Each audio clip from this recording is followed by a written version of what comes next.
एक वृद्ध भिक्षु और एक युवा भिक्षु दोनों भिक्षा लेकर गांव की तरफ आ रहे थे। बारिश का समय होने की वजह से वह जल्दी जल्दी चल रहे थे, लेकिन अचानक बारिश शुरू हो गई। वह भीगने लगे। तभी उन्हें किसी स्त्री की आवाज़ सुनाई दी।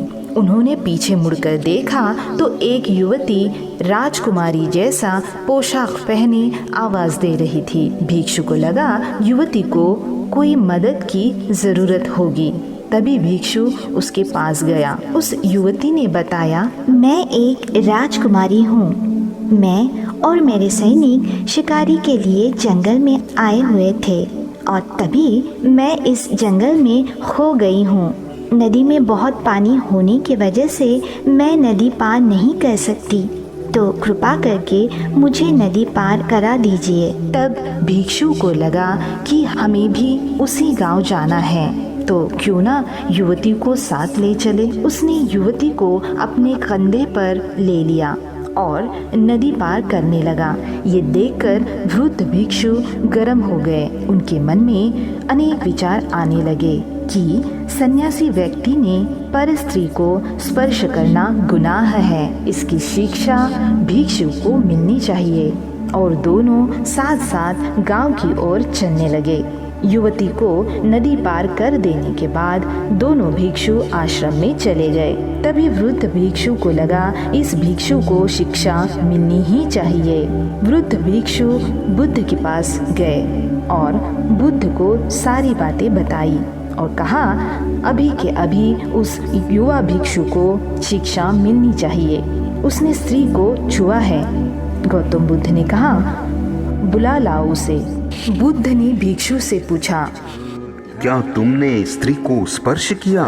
भिक्षु ने थोड़ा सोचकर कहा, हाँ महाराज, उसे मदद की जरूरत थी, इसलिए मैंने उसे छुआ और उसे उसकी जगह छोड़ दिया। वो तो कब की मेरे कंधे से उतर चुकी है, परंतु ज्येष्ठ भिक्षु उसे आश्रम तक ले आए। आप ही सोचिए महाराज कि बोझ किसके सर पर है। ये सुन बुद्ध ने वृद्ध भिक्षु से कहा, किसी को मदद करने के लिए किया हुआ स्पर्श और वासना से किया हुआ स्पर्श, इसमें बहुत फर्क है। भिक्षु ने सिर्फ उस युवती की मदद की और वह भूल भी गया, लेकिन आप मन में मैल लेकर आश्रम तक आए। तुम्हें रहते काफी साल हो गए, लेकिन तुम जो नहीं सीख पाए वह इस युवा भिक्षु ने जल्द ही सीख लिया। अच्छा कर्म कीजिए और उसे भूल जाइए। भूतकाल में मत फंसे रहिए। हम अगर भूतकाल में फंसे रहेंगे तो हमारी उन्नति नहीं हो सकती। सदैव दूसरों की मदद कीजिए और भूल जाइए कि हमने किसी की मदद की है, तभी हम जीवन में खुश रह सकते हैं। और वीडियोस देखने के लिए लाइक करें, शेयर करें, सब्सक्राइब करें और बेल आइकन बटन को दबाएं। देखने के लिए धन्यवाद। संघ